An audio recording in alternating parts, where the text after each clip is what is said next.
ក៏គេចេញពីស្រុកខ្មែរមកធ្វើការនៅកូរ៉េឆ្ងាយភូ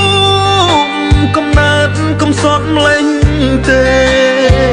ឃ្លាតពុកឃ្លាតម៉ែចង់ស្រែកហើយក៏មិនលឺធ្វើការស្រុកគេយូរឆ្នាំមកហើយគ្មានសល់អ្វីឡើយរីឯវីសាក៏អស់ដៃអោមជង្គង់ជ្រៀងរឿងស្រណោះជួយគ្រួសារអស់ខ្លួនឯងគ្មានសល់អ្វីឡើយ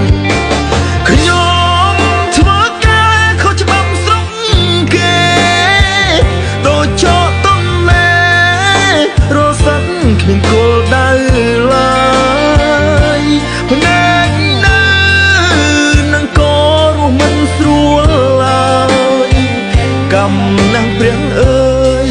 កិច្ចមុខប៉ូលីសរាល់ថ្ងៃឮឈ្មោះប៉ូលីសសែនភ័យខ្លាំងណាស់មិនចង់ទៅផ្ទះនៅក្នុងពេលនេះទេ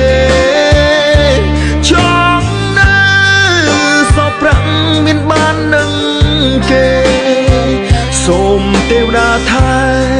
ឲ្យខ្ញុំដល់គោលដៅផង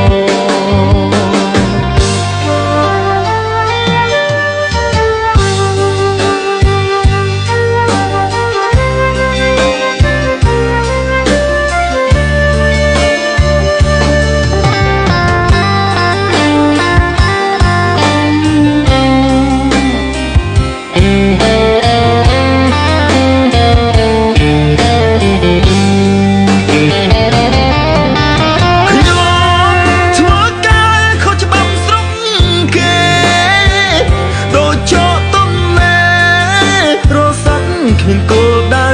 ឡើយភ្នែកនៅនឹងក៏រស់មិនស្រួលឡើយកម្មណាស់ព្រះអើយកិច្ចមុខប៉ូលីសរាល់ថ្ងៃឮឈ្មោះប៉ូលីសសែនភ័យខ្លាំងណាស់មិនចង់ទៅផ្ទះនៅក្នុងពេលនេះទេចង់នៅសពប្រាក់មានបាននឹងគេ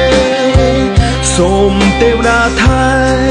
ឲ្យខ្ញុំដល់គោលដៅផង